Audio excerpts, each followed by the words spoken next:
After hundreds of movies and countless interpretations, there is still only one man who is synonymous with the zombie movie: George A. Romero. It was Romero's Night of the Living Dead in 1968 that birthed the subgenre, and Dawn of the Dead in 1978 that fully crystallized what a zombie movie could be. And while Romero's Day of the Dead in 1985 was a compromised production that led to an underwhelming reception, it still brought his original Trilogy of the Dead to a fitting close, with a decades-long apocalyptic vision culminating in the end of the world as we know it. For years, it seemed as if Romero was done with zombies, as both the subgenre lost popularity and Romero struggled to get movies financed. Even when Night of the Living Dead was remade in 1990, it was directed by longtime collaborator Tom Savini, with Romero largely uninvolved beyond its script. As I covered in a previous video, Romero struggled for most of the 90s to bring his vision of a Resident Evil movie to life, fighting against both Capcom producers and the lack of interest in zombies. The early 2000s would finally make the zombie more popular than ever, and George A. Romero would find himself suddenly back in the mainstream consciousness. The time was now for Romero to return to the zombie apocalypse. But before we dive into the world of zombies, let's stay in the real world for a minute.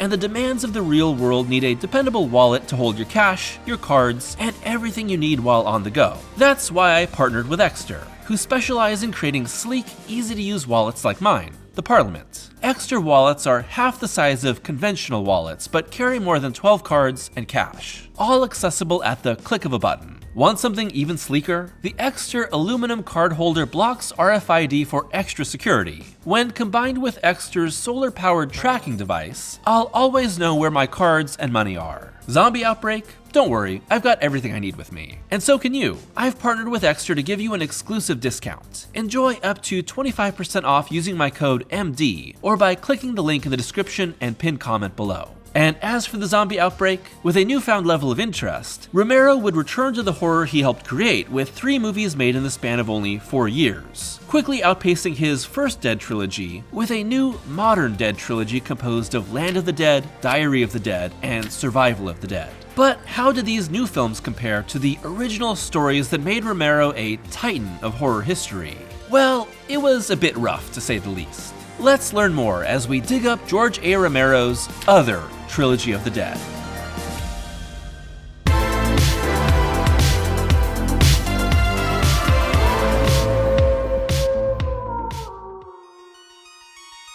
We're gonna wind back the clocks a little on the zombie apocalypse. I've previously made videos on Romero's original Trilogy of the Dead, the 1990 Night remake, and Romero's unmade Resident Evil movie. But what's important to understand is that while Romero made plenty of films throughout the 70s and 80s, he was never an insanely popular, in-demand director that could get any film financed when he wanted. Romero made his start by directing commercials and short films, a humble beginning making ends meet. But Romero always dreamed of breaking into feature films. Night of the Living Dead was the means to that end, a low-budget, true indie production made with a small group of friends that not only broke them into the industry, but came to define modern horror. You probably already know the story. A copyright mistake immediately landed Night in the public domain. Romero and collaborator John A. Russo split the Dead rights and went their separate ways. And Romero would make Dawn and Day, while Russo produced multiple return movies. Romero would have some success outside of zombies, with Creepshow being the biggest of his non-Dead movies. But as time went on, Romero's movies simply made less and less money at the box office. The 90s were a, pardon the pun, dead zone for zombie movies, despite the massive popularity of Resident Evil and other zombie video games. The resurrection of the zombie movie would be a distinctly post-9/11 trend, thanks to several specific films that translated modern anxieties about war, terrorism, and disease through the metaphor of the zombie plague. Danny Boyle's 2002 28 Days Later with its rage-infected humans, Paul W.S. Anderson's 2002 Resident Evil that ended up bringing the game to the screen, Zack Snyder's Dawn of the Dead remake in 2004 with fast-moving zombies and added cynicism, and Edgar Wright's Shaun of the Dead in 2004, a loving and detailed parody of Romero's movies. These are the 4 pillars of the modern zombie movie, sparking new interest in the subgenre, helping to redefine what the undead could be for hundreds more zombie movies to come, and all pointing toward Romero as the godfather of their visions. Ultimately, the major fear of the zombie movie is not a single killer or a malevolent spiritual force that disrupts the home, but a massive worldwide phenomenon that overwhelms and suddenly destroys normal everyday life. The zombie apocalypse is indifferent to the bounds of normalcy. It's the fear that everything we take for granted, work, family, home life, the structures of society and government, are fragile and almost meaningless. What better ready-made metaphor for worldwide war and conflict than the zombie? Romero had originally written and submitted his first draft of the film that would become Land of the Dead 2 days before the September 11th attacks, receiving a response that studios want warm and fuzzy now, right before the world changed forever. So then I took it back and sat on it a while, said Romero, speaking in 2004. It wasn't until a year and a half ago, when you could see the aftermath of the post-9/11 mood, I wanted to build a lot of that mood into the film. I had changed it myself to reflect the idea of life after something terrible. The concept for these films has always been people attempting to ignore the problem and going on with life. And it became a little more meaningful in this post-9/11 fear of terrorism and all of that shit. The protagonists in this film are the guys who have to go outside the protective walls, out where the zombies are. Land of the Dead takes place farther into the zombie apocalypse than any other Romero film, long after the world has fallen. But unlike what we're led to believe by Day of the Dead, there are still societies. Specifically, we're in a zombie safe zone located in, well, what do you know? Pittsburgh, Pennsylvania. Squarely in the downtown area. Land uses a major urban setting compared to the rural, mall, and bunker locations of Romero's previous movies. Essentially, it's a feudal territory run by Dennis Hopper's Paul Kaufman, who controls everything from his gleaming skyrise known as Fiddler's Green, while the rest live in squalor. Of course, this is a zombie movie, so society as it is can't last. Land essentially spans across one day, following a small group of soldiers including Simon Baker's Riley and John Leguizamo's Cholo, who keep the city safe with patrols on board the heavily armored Dead Reckoning, and a coming tidal wave of zombies led by Eugene Clark's Big Daddy, who is able to think, communicate, and attack in ways that are nearly human once again. Made after the US invasion of both Afghanistan and Iraq, Land is clearly dealing with ideas of continual war and the losses experienced by both sides. Like his previous films, our heroes are desperate survivors and the only ones left that seem to be sane in a crumbling society. The complexity of Romero's narrative here is that he also makes us sympathize with the zombies almost right away, giving them, and specifically our lead zombie Big Daddy, plenty of solo screen time away from the gaze of the still living. It's not a surprising evolution in the context of the previous 3 Dead films, with Bub and Day being the most sympathetic character in the entire movie. While previous Dead films allowed us to linger on the undead, it was more for the specific purpose of understanding their horror and threat to our living protagonists. Here, Romero establishes them, and then paints their massacre by the invading humans as a tragedy in the first act, which then propels their revenge to take down Fiddler's Green, a symbol of oppression. That doesn't mean that the people that kill zombies are the bad guys here, just that they're more morally compromised than the undead, who are simply interested in living their own lives as a mirror of what they once had as the living. Land is also a pretty clear story about the socioeconomic tensions of America, with the haves and the have-nots living in about as extreme of different circumstances as possible. While Romero's Dead films can be seen as a sequential societal collapse from film to film, there's nothing that connects these films to one another beyond a zombie apocalypse. Given that most of them were made a decade apart from one another and there's no real use trying to make sense of their continuity. But Romero isn't trying to make sense either. What he's doing with each is trying to speak to then-present fears and anxieties he sees in the world around him. Just like Dawn of the Dead is a distinctly 70s film in its concerns about the rise of consumerism, Land of the Dead is straight out of the 2000s. We don't negotiate with terrorists. The thesis of every Romero Dead film is that society as it is today is fundamentally broken and needs to be changed from the ground up. Every attempt to recreate our modern-day society in the midst of a zombie apocalypse, whether it's in a single home, a mall, an underground bunker, or a walled city, is doomed to fail, as the zombie takeover puts pressure on the flaws that were there from the start. Given that Land sees both humans and zombies as equal protagonists of the film, Romero ultimately ends his movie on a more positive note, because both sides are better off in the end.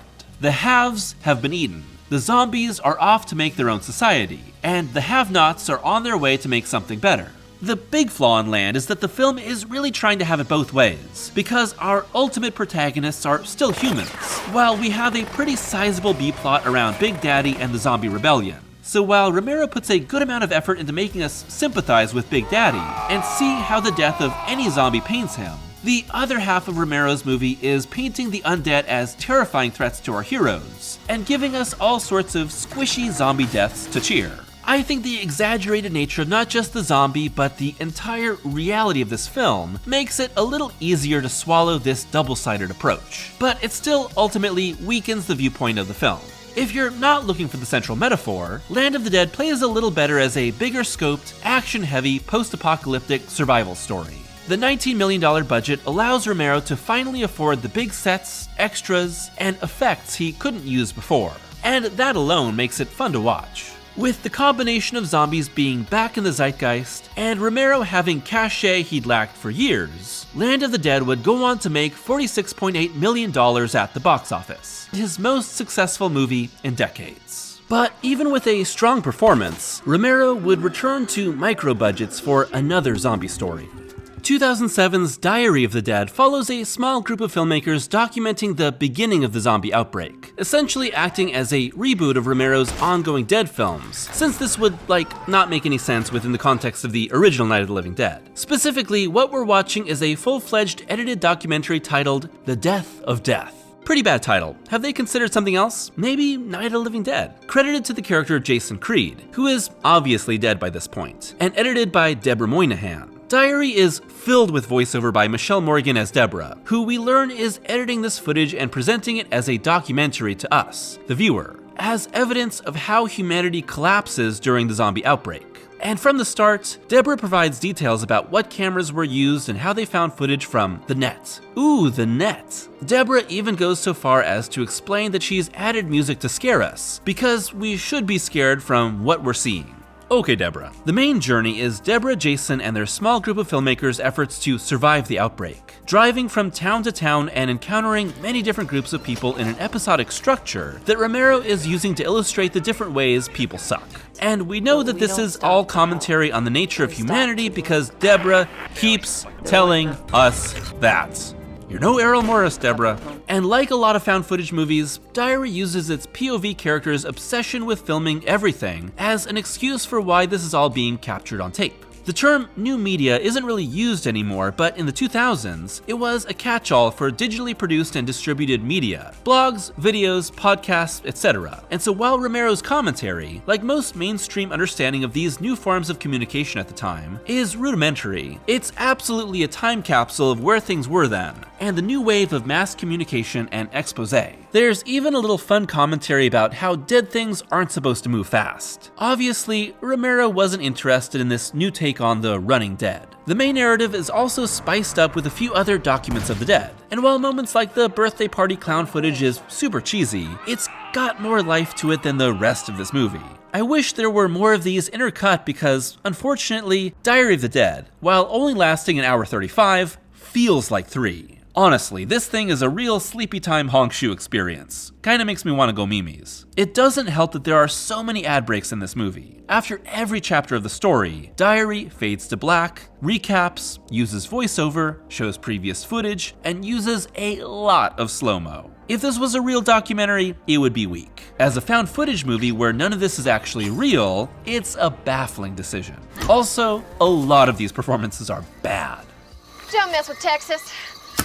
The film's strongest aspects are its atmosphere and cinema verite found footage style of shooting, which Romero adapts well to with the help of cinematographer Adam Swyka, who shoots the film rather than having the actors themselves hold the camera. As a result, it's a much clearer and well choreographed found footage film than many of the time, using multiple cameras for cross-cutting angles and the use of other filming methods, like security footage and cell phone recordings to fill out the scenes. This also means that conversations are a little more cinematic than your typical found footage movie. And with the opening establishing that what we've seen has been edited to create a documentary, the movie is free to cut, mix, and revisit scenes in ways that wouldn't make sense in the typical found footage method. Diary of the Dead came pretty early within the post-2000s wave of found footage horror, premiering at TIFF in 2007, before the release of films like Paranormal Activity and Cloverfield. which largely helped to cement the new wave of found footage. However, Diary doesn't benefit by comparison to fellow 2007 zombie found footage movie Wreck, which I think is pretty close to perfect alongside Wreck 2. Where Diary is languid and overly fixated on narration, Wreck is tight, extremely tense, and visceral, not wasting a second of its short runtime. But that's a discussion for another video. A retrospective, if you will. I will give credit to Romero for being so early in the wave of found footage horror, jumping into the zeitgeist of the accessibility and exploitation of modern digital home recordings, and the rise of new media in the early 2000s. Romero, like every one of his Dead films, is using his central horror to comment on societal issues of the time. What separates Diary's commentary from the rest of his films is that the medium itself is the subject of his critique. Diary would only make $5.3 million, but with a tiny $2 million budget, it was still profitable. Once again, Romero was hemmed in by shrinking profits, but could still get a zombie movie made.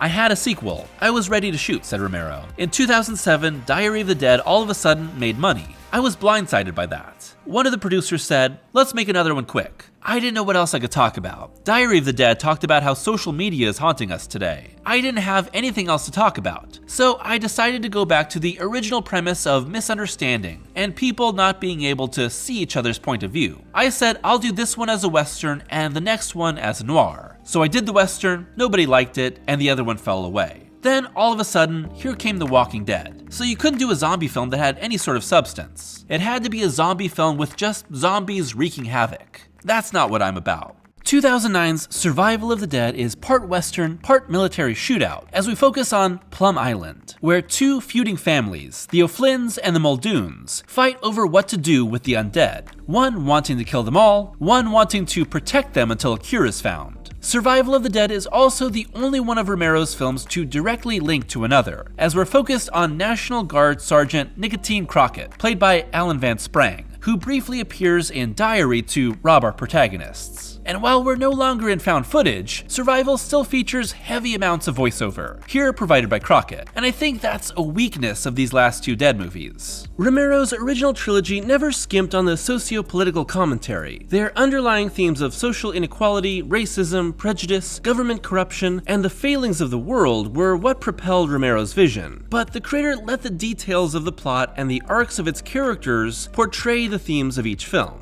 Each entry in Romero's second Dead trilogy makes its themes more and more explicit, and the addition of voiceover allows Romero to have his characters just tell the audience what the movie is trying to say. What I'm saying is that by this point, Romero's approach was, I know writers who use subtext and they're all cowards. Survival is a lot more solid than Diary. That's mostly because Romero is back to working in a more conventional structure than found footage. Still, I find it to be kinda anonymous. I don't really feel Romero in here. Just one of hundreds of creators making a modern zombie movie and following in the footsteps of the man that created the undead. That's pretty disappointing. Also, woof. There's some pretty bad CGI blood and gore here, and each entry in this new Dead trilogy uses more and more CGI to save on time and money. No need for blood packs, squibs, makeup, and resetting scenes. Just do it later after filming is wrapped. Whereas Lance still gave us memorable zombies and kills under the makeup supervision of Greg Nicotero and K&B Effects Group, we don't get anything nearly as memorable afterward. Survival's commentary is also pretty unclear, using a vague Hatfields and McCoy's scenario as its central conflict. But then I guess it's all about war. The final clunky commentary helps us to understand. In an us versus them world, someone puts up a flag, another person tears it down and puts up his own. Following Survival of the Dead's absolutely abysmal box office performance of $386,000 on a $4 million budget, Romero's resurgence at the box office had come to an end. But the creator's time with zombies wasn't over, as Romero would have a starring role in Call of Duty Black Ops Call of the Dead Zombie Mode, and go on to write the 15-issue Marvel Comics miniseries Empire of the Dead. And in 2017, Romero announced plans for two new zombie movies, Road of the Dead, to be directed by Matt Bierman, and Twilight of the Dead, which he would direct as a continuation of Land of the Dead, and act as a conclusion to his zombie series as a whole. Neither of these would come to pass, as George A. Romero would pass away on July 16, 2017, at the age of 77 from lung cancer. just a little more than a decade on from his return to horror prominence, the father of the zombie film was gone forever. Romero was a master of horror. His contributions to the genre are incalculable, essentially creating one of horror's most popular subgenres and helping to push forward the idea of a socially conscious, hyper-political approach to horror. But Romero was not really respected for the majority of his career and life. It was only toward the end of his life that Romero was highlighted as a visionary, thanks to countless younger creators pointing toward him as a guiding vision for their careers. And so, with zombies popular once again, Romero struck while the iron was hot to get the chance to make movies again. Did Romero really want to make more zombie movies? The man never denigrated the subgenre, but it's clear that he made this new trilogy of the dead because they were what he could secure funding for.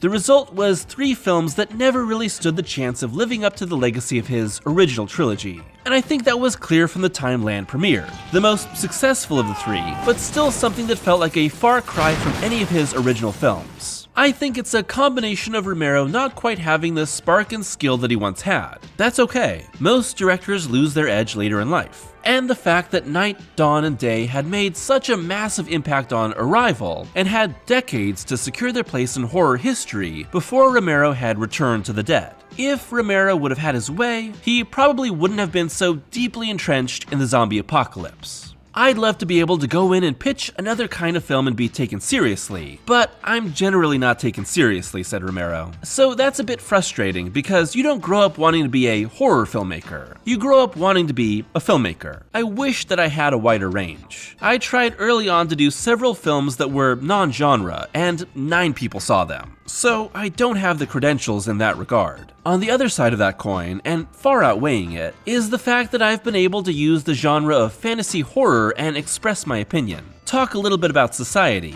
do a little bit of satire, and that's been great, man. A lot of people don't have that platform. I joke and say, maybe I'm the Michael Moore of horror, but it's been wonderful to have that ability. It's sort of my niche. In the end, Romero's other trilogy of the dead isn't held up as highly as the 3 films that came before. But after all these years, Romero is still not gone from the zombie world, with his intended final Dead movie, Twilight of the Dead, getting financing from Roundtable Entertainment and aiming for a production start at the end of 2023, based on a treatment from Romero, which was turned into a script by Joe Netter, Robert Lucas, and Paolo Zalati. All that's known right now is that Twilight will take place on a tropical island, with the last humans on Earth who are caught between factions of the undead. It seems like Romero contemplated the death of humanity, society, and the world as we know it for decades. But years after he passed, the zombie, and Romero himself, will never really die.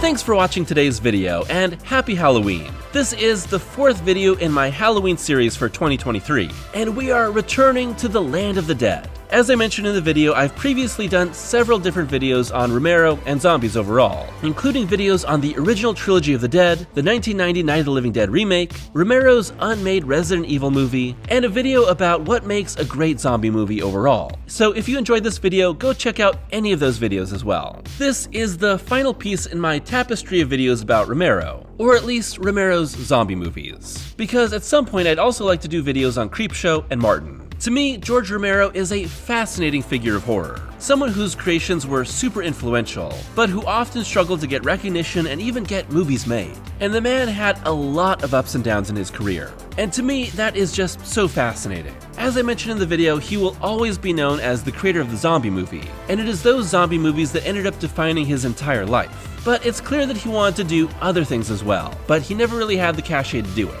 Still, I don't think that Romero regretted much of his career, just that he wished that he could have done more. And while Land, Diary, and Survival of the Dead don't quite measure up to Night, Dawn, and Day, and then again, what really does, they're still really fascinating pieces to me. And sometimes a misfire is even more interesting than a total success. Personally, Day of the Dead is my favorite Romero zombie movie, but there's no denying that Night and Dawn are also masterpieces. And while Land isn't perfect, I do think it's pretty enjoyable. Diary is pretty flawed, and Survival is okay. And unfortunately, those 4 pillars of the modern zombie movie, 28 Days Later, the Dawn of the Dead remake, Resident Evil, and Shaun of the Dead are just better than what Romero made in the 21st century. Although I am just so glad that he got to be able to return to making movies because of the resurgence of the zombie movie. I'd love to hear your thoughts on what you think about Land, Diary, and Survival of the Dead, as well as Romero's zombie movies overall. Maybe your own personal ranking. And of course, I am interested in what's going to happen with Twilight of the Dead. Hopefully that does get made, and that it does end up being a fitting tribute and capstone to George Romero's career.